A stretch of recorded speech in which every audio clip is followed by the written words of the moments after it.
मेरा ये मानना है भाई, जैसे कहावत है ना कि कब्र में पैर लटक रहे हैं, अपनी स्थिति भी वही है।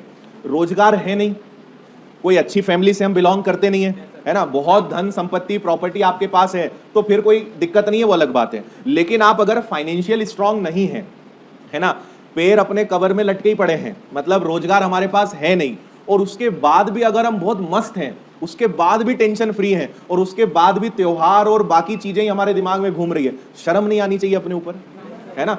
ना आगे कुछ है ना पीछे कुछ है, लेकिन फिर भी हम मस्त हैं, है ना? कई लोग तो उससे दिवाली के आगे भी बढ़ चुके होंगे, है ना? दिवाली के बाद फिर एक और सीजन भारत में आ जाता है शादियों का, है ना? तो वो भी लिस्ट आपकी तैयार हो गई होगी, है ना? जिसको कभी देखा नहीं होगा इस बार उसकी शादी में भी जाना है। क्यों? क्योंकि काम ही नहीं है ना, कुछ काम ही नहीं है, एग्जाम ही नहीं है, तो करेंगे क्या? ठीक है, ये सारी चीजों से आपको बचना है। वो व्यक्ति जीवन में कभी सफल नहीं हो सकता जिसने समय की कद्र ना करी हो, है ना? समय बड़ी कमाल की बात आपसे कहता है कि या तो समय रहते तू मेरी कद्र कर ले, और नहीं तो समय आने पे मैं अपनी कद्र का एहसास करवा दूंगा, है ना? तो आज हमें समय की कद्र नहीं है, वेस्ट करने में। कहीं भी जाना है, किसी दोस्त ने कहा यार आज घूमने चलना है, चलो, एक पैर पे खड़े हैं, कोई काम ही नहीं है ना? हमारा कंट्रोल हमारे हाथ में होना चाहिए। अगर हम टाइम वेस्ट कर रहे हैं तो वो हमें उसका एहसास होना चाहिए।